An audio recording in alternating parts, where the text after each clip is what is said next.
I'm not sure this is a good idea.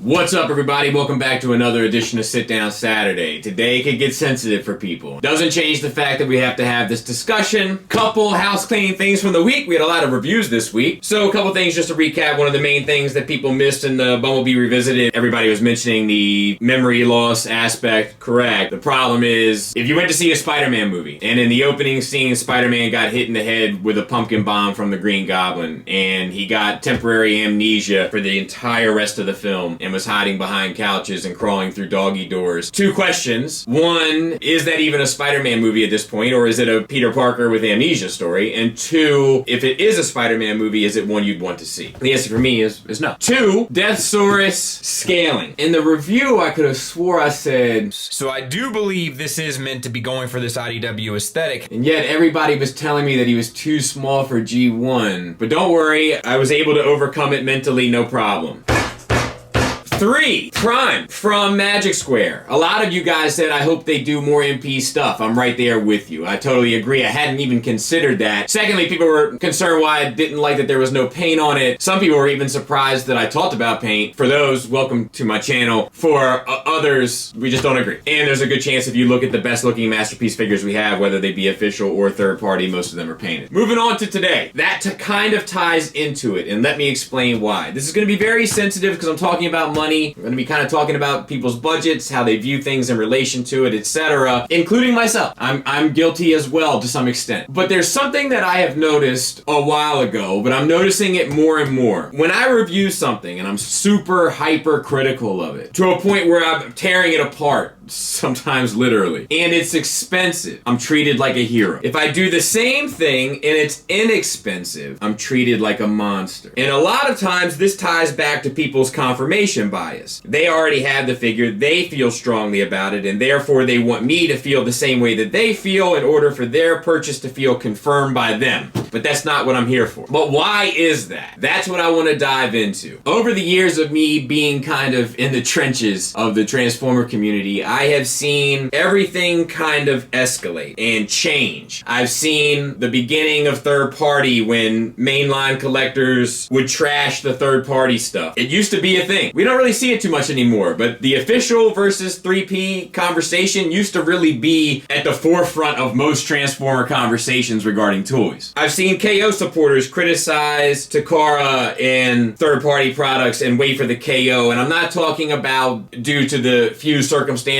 where some have been better build quality or what have you, like the Yes Model Seekers or whatever. I can't keep track of all of it, but you know what I'm talking about. I'm talking about regardless of the state of quality. I've seen people hate on Flames toys now. It doesn't transform, it's a statue, calling it something it's not. When I first looked at Hot Toys figures, I was very confused and disappointed because they didn't act as action figures in the way that I knew action figures to act. And I wrote them all. And then I added the doll life thing to it because it was funny. But that was really never why I wasn't in love with the figure. I've made it very clear on this channel in the reviews why I wasn't in love with the Hot Toys figures. Until I went to Chris Pinkerton If You're Nasty's house and saw his Hot Toys collection and realized I'd been viewing it wrong. They're not meant to be action figures in the same way. They technically are, but that's not their intention. Once I understood the intention, I was able to maneuver within that field and enjoy it and appreciate it for what it was. I remember looking at quarter scale statues 3-4 years ago, and I remember saying out loud, I like to be able to pose my stuff, which is true, but I also remember thinking internally how beautiful they looked, how I would love to have some. But I didn't verbalize that. I verbalized, nah, I like to pose my stuff. So I verbalized my issue with it, or its shortcomings, in my opinion, of making that sort of purchase. But I never praised it. I never praised how beautiful it was painted, sculpted, the presence. I never praised those things. Why? Why do people praise Open and Play Springer, Quick, to tear down Fans Toy Springer, as an example? And I think I know the answer, and I'll circle back to that answer. A few months ago, I did a video here where my entire point, principle, objective in doing this video was to empower the community. And in that video, I said, let's get away from the dialogue of I can't afford this, and let's get into the dialogue of that's not a priority to me at this point, or I'll make these sacrifices because it is a priority. And that whole point was to build people up. And when I woke up the next morning to a bunch of angry comments, I was shocked. Sometimes I do videos and I know the angry comments are coming. Why I hate Beast Wars? I know it's coming. No KO okay? I know it's coming. That video, I was surprised because it was meant to be uplifting. And it was as much a realization for me as I was hoping it would be for you, that we can afford these things. We may have to work harder. We may have to work extra. We may have to not buy as much. But if it's that important to us, we can afford it. And if it's not that important to us, then that's what we should call it. We shouldn't say I can't afford it. Because as I said in that video, can't is a 4-letter word. Cheesy, but true. But that entire message was you can afford it if you want it bad enough. But in the comments, a large majority of them was what you couldn't do. And maybe I believe in you more than you believe in yourself. But let's talk about how that relates to this conversation now, because we've already had that conversation. A few months ago, I came across an article written by Bradley Klontz. He's the co-founder of the Financial Psychology Institute, a professor, auditor, editor, etc., etc. I could go into this guy's credentials, but he wrote an article called Why We Hate Rich People. And obviously, that's not what we're talking about here. But let's think of it in terms of how it relates to product and what we can and can't afford, and how that affects our psychology and our philosophy in terms of how we deal with one another inside the community. There is a dichotomy in our culture of money being bad, right? Money is the root of all evil. You know, the 1%, all that sort of stuff. That is an element of our culture. But at the same time, don't we work a little harder for a little bit more? Don't we strive to have the next thing, whether it's the entire Siege wave or the MP44, what have you? Don't we work a little extra harder to get a little extra money to get the things that we want? And the conversation of us and being a sum of things we want is a conversation for another time. But don't we do that? Don't we strive and try to have more, for better or worse? So how can we adapt and subscribe to that culture when simultaneously we're striving to be a part of that culture? In the great words of Sean Carter, and I'm going to take some editorial liberties, hate a guy and love in his life. But working for that is difficult, right? Getting more is difficult. Having to hustle is difficult. It's not easy. And it's easier to change your beliefs than it is to change your financial status. So what do? We change our beliefs. And ultimately tear down things that we put at a higher cost, value, price point, etc. in order to feel better about ourselves and our current financial situation. I've done it. I've criticized quarter scale statues when even in my heart I knew I liked it, but didn't verbalize that. I verbalized the negative. Where does that come from? Envy? Maybe. Was I envious of those that could walk into that comic book store and pick up that statue with no problem, no second thoughts? Probably. Probably somewhere deep in here or in here is that feeling. Because what is the opposite of envy, right? Like if you're feeling envious, then you're also feeling inferior. The opposite of Soundwave, who is superior, while the Constructicons are inferior. And that lies within some sort of conceptualization that there is an injustice or unfairness across the board. And you feel like you have the short end of the stick in regard to it. But at the same time, we get defensive of that idea. For instance, myself, Hove is one of the most inspiring figures to me. This is a man that did not allow anything to get into his way of going from the bottom of the bottom to the top of the tops. So I didn't have a problem with that. But the reason for that may be that we find it harder to compare ourselves to a person that's more closely related to us. We link their situation to our self-esteem, and that makes us angry, or it makes us want to hate,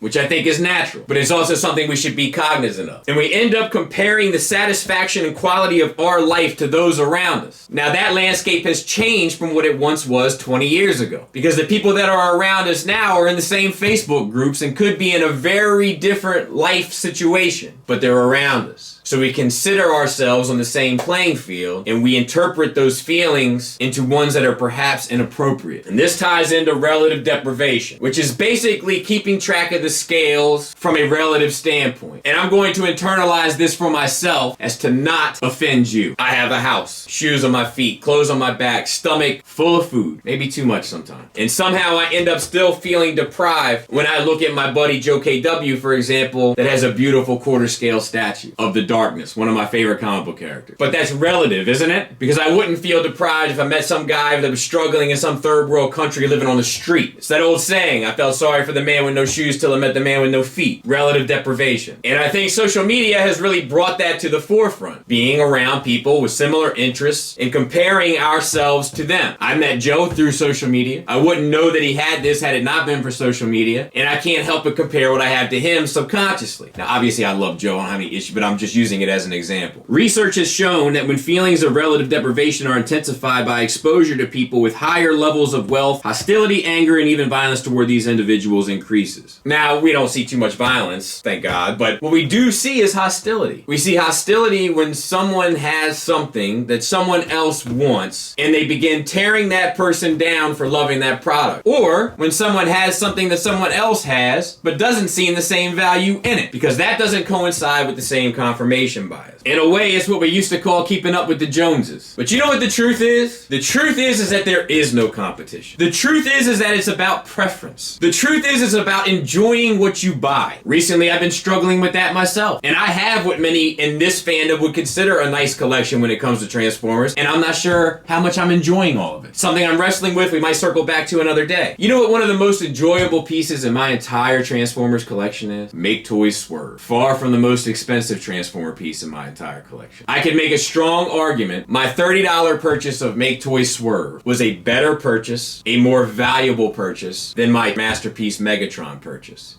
And you know why? Because I enjoy the Swerve more. Not because it's better, or less expensive, or less articulated, or less paint, because I, who bought it, enjoy it more. And that's what it comes down to. So what's the message? Enjoy what you buy. Be open-minded. Believe in yourself. If there's something that you want and it is expensive, believe in yourself enough that you can afford it. Likewise, if it's expensive and you don't want it, there's no need to get it. You're not competing with anyone. And when you get upset about another person's opinion regarding a figure, ask yourself why. And I'm not saying this for my channel or my comment section. I'm saying this for the stuff I see go on in the groups, for the screenshots I get from message boards or in threads, Twitter feeds, whatever. If someone enjoys something that you don't, ask yourself why. Ask yourself if you've even handled it to have a valid opinion as to whether or not their opinion is valid. Ask yourself, is it worth getting upset over if someone is enjoying it? Ask yourself if you're upset with it because you don't have it. And if that's the case, which it has been for me, act appropriately and see what you can do to get it if you want it that bad. Just because something's cheap doesn't make it trash. Just because something's expensive doesn't make it great. But the inverse of both of those are also true. And they shouldn't be relating to the opinion of the product for yourself personally. It felt good. Thanks for listening. Thanks for watching. Until next time, take care.